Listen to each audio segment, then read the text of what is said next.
오늘 말씀은 누가복음 3장 21절부터 38절까지입니다. 백성이 다 세례를 받을새 예수도 세례를 받으시고 기도하실 때에 하늘이 열리며 성령이 비둘기 같은 형체로 그의 위에 강림하시더니 하늘로부터 소리가 나기를 너는 내 사랑하는 아들이라 내가 너를 기뻐하노라 하시니라. 예수께서 가르치심을 시작하실 때에 30세쯤 되시니라.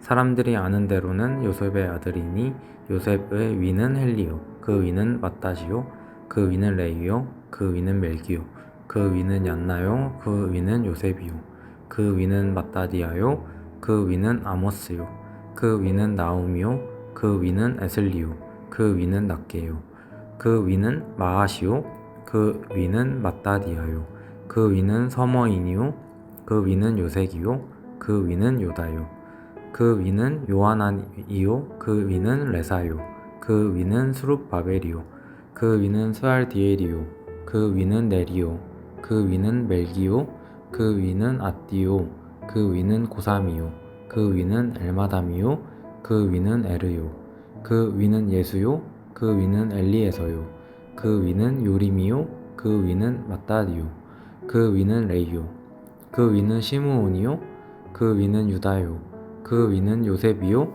그 위는 요남이요, 그 위는 엘리야김이요, 그 위는 멜레아요, 그 위는 멘나요, 그 위는 맏다다요, 그 위는 나단이요, 그 위는 다윗이요, 그 위는 이세요, 그 위는 오벳이요, 그 위는 보아스요, 그 위는 살몬이요, 그 위는 나손이요, 그 위는 아미나답이요, 그 위는 아니요, 그 위는 헤스론이요, 그 위는 베레스요, 그 위는 유다요, 그 위는 야곱이요, 그 위는 이삭이요, 그 위는 아브라함이요, 그 위는 데라요, 그 위는 나홀이요, 그 위는 스룹이요, 그 위는 르우요, 그 위는 벨렉이요, 그 위는 헤버요, 그 위는 살라요, 그 위는 가이난이요, 그 위는 아박사시요, 그 위는 셈이요, 그 위는 노아요, 그 위는 레멕이요, 그 위는 무드셀라요, 그 위는 에녹이요, 그 위는 야렛이요, 그 위는 마할랄렐이요, 그 위는 가이난이요, 그 위는 에노스요, 그 위는 셋이요, 그 위는 아담이요, 그 위는 하나님이시니라. 아멘. 예수님은 하나님이시면서 동시에 사람이셨습니다. 완전한 하나님이셨기 때문에 그분은 죄가 없으셨고 죽음을 이길 수 있었습니다. 또한 완전한 사람이셨기 때문에 우리가 경험하는 모든 유혹과 고난을 경험하셨고 우리를 대신하여 우리의 죄에 대한 벌, 죽음을 당하실 수 있었습니다. 오늘 본문에서 완전한 사람으로서 그리고 완전한 하나님으로서의 예수님의 세 가지 모습을 보려고 합니다. 예수님의 모습을 통하여 우리가 본받아야 할 모습, 추구해야 할 참 사람됨의 모습을 찾아서 적용할 수 있도록 하겠습니다. 첫째로 예수님은 회개의 세례를 받으셨습니다. 백성이 다 세례를 받을새 예수도 세례를 받으시고 당시의 사람들이 요한에게 받았던 세례는 회개를 위한 세례였습니다. 하나님의 말씀대로 살지 못했던 그들이 이제 오실 메시아를 기다리며 준비하는 과정이었습니다. 그렇게 생각하면 예수님은 세례를 받으실 필요가 없으셨죠. 예수님은 죄가 없으시니 회개할 것도 없으셨고 또한 그 자신이 메시아이셨기 때문에 메시아를 맞이할 준비의 세례를 받으실 필요도 없으셨습니다. 하지만 예수님은 사람의 죄를 대신 지기 위해 이 땅에 오셨어요. 자신은 죄가 없으시지만 사람의 죄를 감당하기 위해 그분은 사람처럼 회개의 세례를 받으신 것입니다. 우리와 예수님 모두 회개의 세례를 받지만 다릅니다. 우리는 우리 자신의 죄를 회개하며 세례를 받는 것이고 예수님은 우리를 위하여 회개의 세례를 받으셨습니다. 예수님께서 우리를 위하여 회개의 세례를 받으셨음을 기억하면서 우리는 죄를 멀리하고 작은 죄 앞에서도 회개하며 살아야 하겠습니다. 참된 사람은 죄를 멀리하고 회개하는 사람입니다. 둘째로 예수님은 성령의 임재를 경험하고 아버지 하나님의 사랑을 받는 분이셨습니다. 예수님이 세례를 받고 물에서 올라오시니 성령 하나님께서 비둘기같이 그분에게 임재하셨고 하늘에서는 아버지 하나님의 음성이 들렸습니다.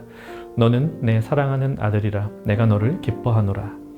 이 성령의 임재, 성부의 사랑, 이것은 우리가 평생 추구해야 할 마땅한 사람됨의 모습입니다.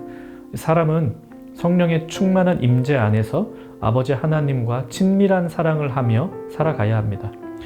예수님과 우리가 다른 점은 그분은 완전한 성령의 충만함으로 사셨고 아버지 하나님과 완전한 사랑을 나누셨다는 점입니다.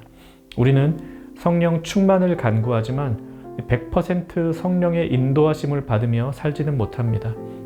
아버지 하나님을 사랑하지만 때때로 다른 것을 사랑하기도 하고 하나님의 사랑을 의심할 때도 있습니다. 이 세례받고 올라오시는 예수님의 모습을 통해 우리는 참 사람의 모습을 봅니다. 성령 충만한 사람, 완전한 사랑을 하는 사람입니다. 셋째로 예수님은 하나님으로부터 오셨습니다. 23절 이후에 예수님의 족보가 나옵니다. 이 마태복음과 누가복음에 예수님의 족보가 나오는데요. 조금 다른 점들이 있습니다. 이 마태복음 족보는 아브라함부터 시작하여 예수님께로 내려오는 족보인데 누가복음의 족보는 예수님으로부터 시작해서 하나님께로 올라가는 족보입니다. 또 마태복음 족보는 예수님의 아버지인 요셉의 조상을 따라 올라가는데 누가복음의 족보는 예수님의 어머니인 마리아의 조상을 따라 올라갑니다. 그리고 그 둘은 다윗에게서 만나게 됩니다. 우리도 족보가 있죠. 옛날처럼 족보를 책으로 가지고 있는 가정은 많이 없겠지만 조상이 누구인지 어디서 살았었는지 알고 있습니다. 내가 어디서부터 왔는지 모두 잘 알고 있습니다. 예수님도 그러셨습니다. 예수님과 우리 모두 이 족보를 가지고 있고요. 공통점은 무엇이겠습니까? 우리는 모두 하나님으로부터 온 존재라는 사실입니다. 누가복음 족보에서 그것을 분명히 보여주고 있습니다. 예수님은 위로 올라가서 하나님으로부터 오신 분입니다. 우리는요? 우리도 하나님으로부터 시작된 존재입니다. 그분으로부터 창조받아 그분으로부터 생명을 부여받았고 사명을 받아 살아가고 있는 것이 우리입니다. 이 사실을 잊으면 내가 누구인지 무엇을 위해 살아가는지 헷갈리게 됩니다. 예수님은 자신이 어디서부터 왔는지 잘 아셨습니다. 누가 자신을 보내셨는지, 자신에게 어떤 사명이 있는지 잊지 않으셨습니다. 그래서 메시아의 사역 처음에 하나님 나라를 선포하셨으며 가장 마지막에는 다 이루었다 이렇게 말씀하셨죠. 그렇게 사는 것이 참 사람의 모습이라고 예수님이 보여주십니다.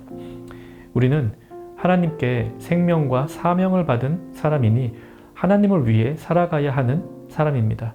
이것이 참 사람의 모습임을 잊지 않아야 하겠습니다. 말씀 생각하며 같이 기도하겠습니다. 죄를 멀리하고 또 성령 충만하여 하나님을 사랑하며 살게 하옵소서. 이렇게 기도하시고요. 또 내가 누구인지 무엇을 위해 살아가는지 잊지 않고 살도록 해달라고 이런 제목으로 우리 같이 기도합시다. 오늘 하루도 참 사람으로 살아가는 청년가족 되시기를 바랍니다.